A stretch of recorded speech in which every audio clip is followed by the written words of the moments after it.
welcome to the Minute Channel. So today's a special episode here. I do have my guest, David from DavidCast JRPGS. How are you doing, man? I am doing great. Thanks for having me on again, dude. I appreciate it. Cool subject at that.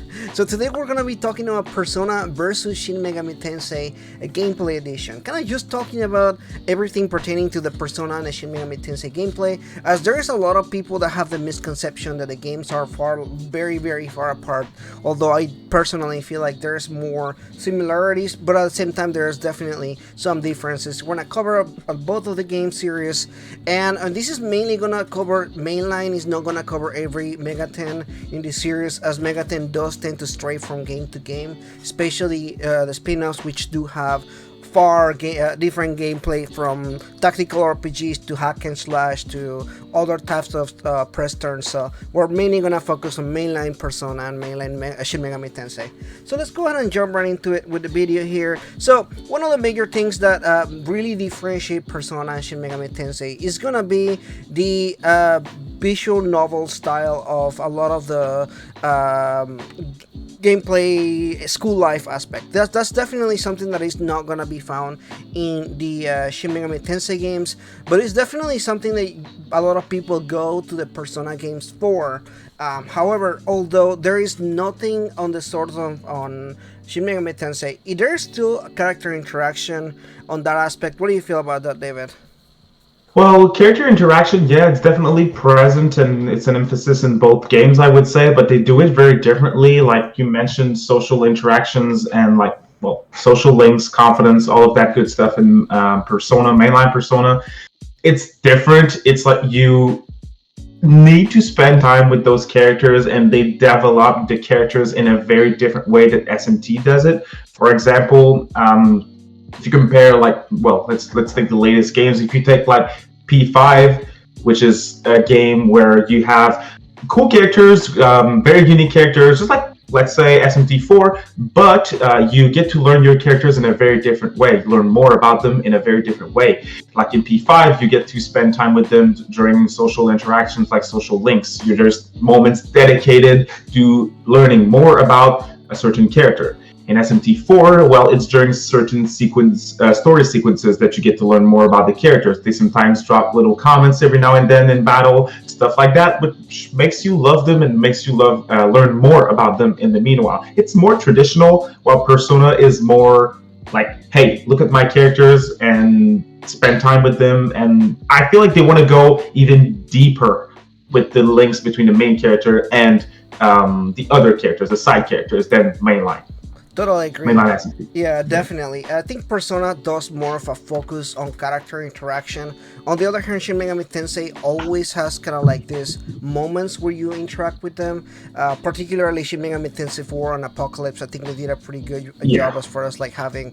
You still have characters that you interact really often enough with, but there's no player agency as far as like when you hang out with them. They just kind of happens, like you said, in the story. Opposed to Persona, where there's significantly more aspects where you kind of choose to hang out with a specific character. You know, you kind of pick and choose where your favorite characters lay. On the other hand, in the games, you can, in Shin Megami Tensei particularly, there's always time you're gonna find a character and you're kind of like, yeah, you know what, I particularly either really love this character or really don't. It's just kind of the way that they do the interactions is way different on each other. Definitely, and it feels like they really try to make them as different to one another as possible in mainline, because of probably like the alignment system. Like some of them are just alignment reps, like Walter is chaos and Jonathan is law. It's clear as day, so you can't miss it. I also feel the need to mention that, like, even if we're saying we're both agreeing right now on the fact that Persona puts a bigger emphasis on characters, doesn't mean that mainline doesn't have great characters. They're just tackling character interactions in a different way, and it still works, and there's still great characters at the end of the day. Definitely, and that's one thing that I actually will say that Persona and Shin Megami Tensei have in common, oddly enough. Although the characters interact with the main protagonist in a very different way. All of them are really well written. I haven't found a character where I will say, oh man, this character is just a terrible character. Sure, I joke around and say Jonathan from SMT4 is a character I don't like, but at the end of the day, like you said, every character represents like a specific For example, with Persona, you have the tarot cards, and each one of them is a representation of the tarot cards. In Shin Megami Tensei is the same way. Everybody represents, like, I will say, like law, chaos, neutral, Exactly. or in the case of something like the Nocturne game, that one just represents different reasons overall, and Yeah. it's still a very similar way to look at it, although they are very different, far apart from each other. I feel like that's still a very similar aspect. Like they do have some aspects that do represent each other, which is interesting if you look at it that way. So besides obviously the social interaction on the Persona series, both of these games at the end of the day, they're RPGs, and of course we go for the combat, right? The bigger, the cream of the crop, like what you play a game for, is basically the combat and the exploration of said combat. So from the Persona side, one of the things that is really obvious from them, especially of the modern Persona 3, 4, and 5, is gonna be the dungeon exploration. These games are dungeon crawlers through and through. Basically, from the beginning of the game all to the very end, you go through and travel through different dungeons to do a specific something. That's not the case on all Shin Megami Tensei games, although they do have what I will say dungeon crawling aspects to it. Not all Shin Megami Tensei games do dungeon crawling, at least not in the general sense. They do something very different. What do you think about that, David? You mean the general dungeon crawling aspect? Yeah. I mean, it's kind of hard to compare because in all the games it's just so different, as you mentioned. Like when it comes to mainline, you can take a game like SMT, the first one, like SMT1 on Super Famicom. That's the classic, good old dungeon crawler, first-person dungeon crawler, like the old Phantasy Star games, for example. But if you keep rolling with the other releases and you look at, let's say, Nocturne, well, it has some smaller dungeons every now and then, but there's a big open world that you can explore. And it's like kind of semi-open world because even if it is open, it is still a very linear game. So it's different in each of the game. And even SMT4. SMT4 is more along the lines of Nocturne. And then you get SMT5, which seems to be even more different in a way. So it's interesting. I feel like this is how the devs are keeping it interesting. When you're playing a game Nocturne and then you're playing 4, it feels refreshing and it feels different. Same thing for Persona. That's why I want Atlas to keep Persona and SMT as different as possible, so that way you keep them interesting for everyone. Like there's something to enjoy in Megaton for anyone, in my opinion. I totally agree with you. I feel like one of the bigger selling points as far as like the Shin Megami Tensei series overall is just knowing what you're gonna get into. Like you can look at a game like Strange Journey, for example, Strange Journey, and yeah. or even something like Nocturne, and it's really hard to think that they're on the same series. Like it's still a Shin Megami Tensei game, Right. but Yes. the way that they approach dungeon explorations or even just like the world building, it's just so far from each other. And you don't really know what you're gonna get into. Even with Shin Megami Tensei 5, sure, we can look at like the screenshots and the 20 minutes of gameplay. We still don't know much as far We as don't like really know, yeah. what they're gonna do with the world. Like, how are you gonna go around this world? Sure, we can see there's like open world, and you can walk around. You can see the different demons are just kind of running around and everything, but we really don't know how they're gonna approach the rest of the gameplay. It's just very interesting to see that and kind of seeing it develop. On the other hand, again with Persona, I think at this point it's very safe to assume that they do try to go for a more structured dungeon to dungeon basis, and there's nothing wrong with that. Like David was saying before, other Shin Megami Tensei series have done it before. Shin Megami Tensei 1 and 2 particularly do have more of that dungeon style. Of course, Persona, I feel like it's tied to a story level where the dungeons are directly connected to how the story is presented to you, which is again something that I don't think will change for a while, because it does look like the next games are still gonna be tied to that kind of I guess the Carl Jung psychology and everything like that. So I don't really think it's going anywhere. Which is again, it can be changed in different ways, but Shin Megami Tensei does have more flexibility in that aspect, I think. Right. But then again, you look at games like everything that you just mentioned clearly applies to Neo Persona, but when you look at like P1 and Innocence and Eternal Punishment, those games are like way more similar to mainline. when it comes to dungeon and the exploration in general. Of course, And yeah. P1, it's basically SMT1. It's the exact same thing. The dungeon crawling is just an old school first-person dungeon crawler, and then you get P2. I'm really not a fan of the dungeon crawling in those games. Like, they're some of my favorite Persona games, don't get me wrong, but the way that you explore dungeons are like over the top viewpoint of view. It feels really weird, but it was way more similar with those three games to mainline. Nowadays, with Persona, as you mentioned, there's a link to the story by the way that the environments are designed, and I feel like it works really well. So the third aspect of the gameplay series that I wanted to talk about here is basically the actual combat of Shin Megami Tensei. Now, this one is a little bit tricky here because I don't feel like there's a clear-cut, definite answer to a lot of this. A lot of people believe that Shin Megami Tensei is harder than Persona, and to an extent, I see where they're coming from, and I'm not gonna go into detail as far as like the actual difficulty settings or anything like that. But I feel like the bigger discussion here is pertaining to how Persona and Shin Megami Tensei interact with the gameplay pertaining to the press turn system. Now, believe it or not, Persona does have something similar to the press turn system, especially the Neo Persona games. Persona 1 and 2, as you mentioned before, are basically Mega 10 games, and they play pretty much like the older Shin Megami Tensei games. Neo Persona games, however, adopted a similar system, which is the one more, or the weakness system, basically, which again is really similar to how Shin Megami Tensei does it, except that instead of being as, I guess, unforgiving, this Shin Megami Tensei is very unforgiving in that aspect. In the Persona games, it's just more forgiving, especially in Persona 4 and 5. It's just kind of become more a little easier for you. Like, there are certain the majority of personas or shadows, I'll say, like the opponents are just easier to kind of hit on the weaknesses. In fact, you always have your navigator, which is gonna remind you which of the which are the weaknesses, and obviously you have criticals. And Persona 5 revamped it. We're having a bunch of other things added, like the baton pass, and I guess there was like one more as well. And Persona 5 Royal even went farther, increasing what the baton pass did.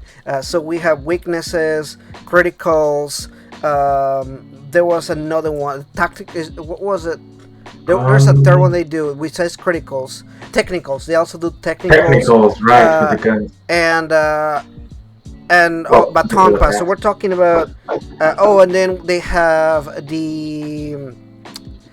What is it? They have something else. Oh, you mean the all-out attacks? Yeah, they have all-out attacks. They have the special attack, now, the showtime attacks. Yeah, so we're talking about 7 different ways to kind of go about. Besides just regular attacks that you do, these are extra stuff that you get from, which is on the other hand something that Shin Megami Tensei doesn't really like do to the extent. But there's just so many tools. If you'll say, now I'm not necessarily saying that this is a bad thing per se, because I do admire the fact that they added so many layers to like the gameplay. It does keep it engaging. It really does. Like seeing all the showtimes, sometimes I'm like, oh yeah, these are pretty cool. Like I actually do enjoy watching the animation and everything.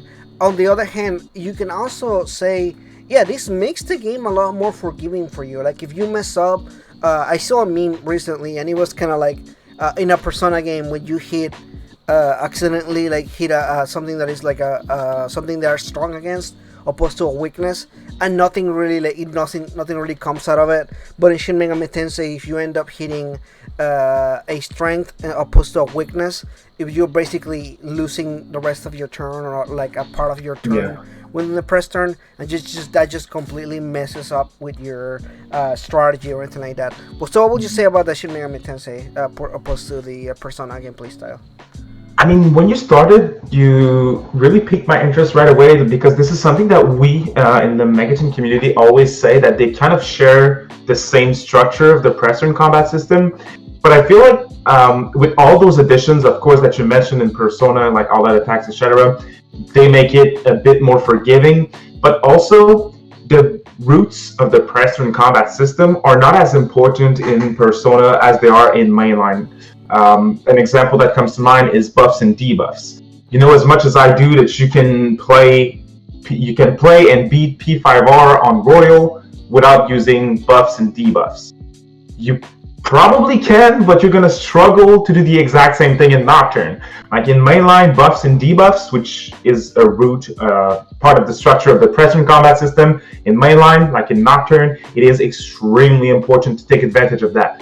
In P5, they're using the press-run combat system. They're both using the same structure, but those roots, being buffs and debuffs, are definitely not as important, in my opinion. Again, another thing that proves that they made the press-run combat system a bit more forgiving, and I don't mean that in a bad way at all, because it's just different. Same thing for like single buffs, single debuffs that you can find in Persona. That's perfectly fine. I like it. I like it when they take the same base that we really like, the same structure, but twist it around, make it different. So whenever Persona 6 comes out, I'm not gonna be bored because I just beat SMT5. It's gonna feel refreshing, even if they have a similar structure. I'm assuming things here, obviously. Right. No, I totally agree with you. I think it's interesting that you mentioned this because even within Shin Megami Tensei, buffs and debuffs don't do the same thing all the time. Like there are some that are that do way different things, or like they're not always applied the same way. And I appreciate that because it keeps every game fresh. Like that's one thing that I always like these games. They always have like there are different ways to approach it.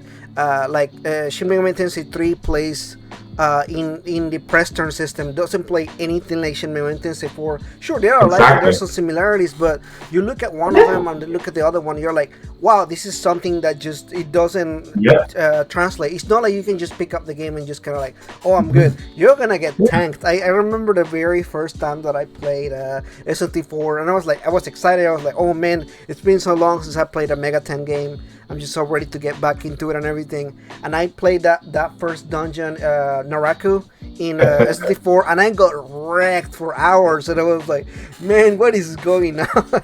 Yeah, and, but the smirk system is a good thing as well, as a good difference that made the press-run combat system from Nocturne the same. The structure is the same, but they added the smirk, they added guns, they added different things that made it different enough. It's not like, you know how we hear most of the time, like Pokemon fans back in the day, like Gen 4 or 5, they used to say, we need something different, we need new additions to this structure that we like.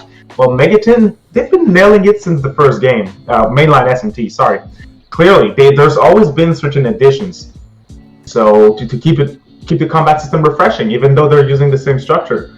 You can also look at games like, I know you said we focus on mainline, but even like Digital Devil Saga. Same old press turn, but you get the ability to transform into a demon or keep your human form, use guns, it's always different, and I love it. Yeah, it's definitely something that it don't only make you feel like it's definitely a change, but it makes it so fluid. Like every game is just its own little thing. It feels unique to each other. Although sometimes they do borrow a lot of similarities, and I welcome those things when they do bring some things from all the games and everything. But at the same time, it does make you feel like I'm playing a different game. It's a different world with different rules and everything like that. It's definitely something that I enjoy quite a bit. Now, the last point that I had for the gameplay segment here is pertaining to the way that they handle stats. Because although you do have stats modifications within Persona and Shin Megami Tensei, they don't both do the same thing. Particularly in Persona, your stats don't depend on individual, like your main character or any of the characters, but they depend on the personas. Each persona has its own stats, and although you can modify some of them and increase them with items or some particular exploits you can get, or even as part of the game, for example in Persona 4, where you can click on a car and you can kind of increase the stats as you go, you don't really have like a stat system like in a lot of RPGs. On the other hand, Shin Megami Tensei does have a I will say a really interesting way to kind of allow you to customize your main protagonist as you're very traditional. So go ahead. I was just about, sorry to cut you off here. I was just about to say it's just very traditional. The way that you level up, you got to distribute your skill points do various different skills, whether it's like physical or magic. You could decide what build you want for your main character. And demons, they all have different stats, so that's kind of similar in a way. But I feel like Persona has a very different way of approaching stats distribution than typical RPGs, because when you play those traditional RPGs, well, most of them, when you level up, you get skill points and you get to distribute them in your stats, just like mainline. So I feel like mainline is just way more traditional in that regards. Yeah, I agree with you, and I feel like that's probably why some people also find Persona to be easier of a game. And I don't mean it like in a bad way or anything like that, but it's sometimes. And I'll be honest with you, because I feel like all of us at some point in our lives found us like sometimes when you start a new game, you don't know how to distribute your stats correctly. Like I remember a long time ago I was playing Fallout New Vegas, and I was like, man, I don't really know what any of these stats do. Like I can, like I don't even know how to distribute them correctly. Where do I put the stats? Where do I put this or that? But like on the other hand, Persona kind of just eliminates the need for you to know where to put your stats. Like it just automatically just dumps points as it goes and everything. And sure, you can get any Persona to level 99 with all stats up and everything like that. But in a sense, Shin Megami Tensei does make you have to kind of plan in advance, like, oh, am I gonna go for a magic build or yes, indeed, gun build or whatever you want to do, and you kind of have to plan ahead, like what you want to apply things towards.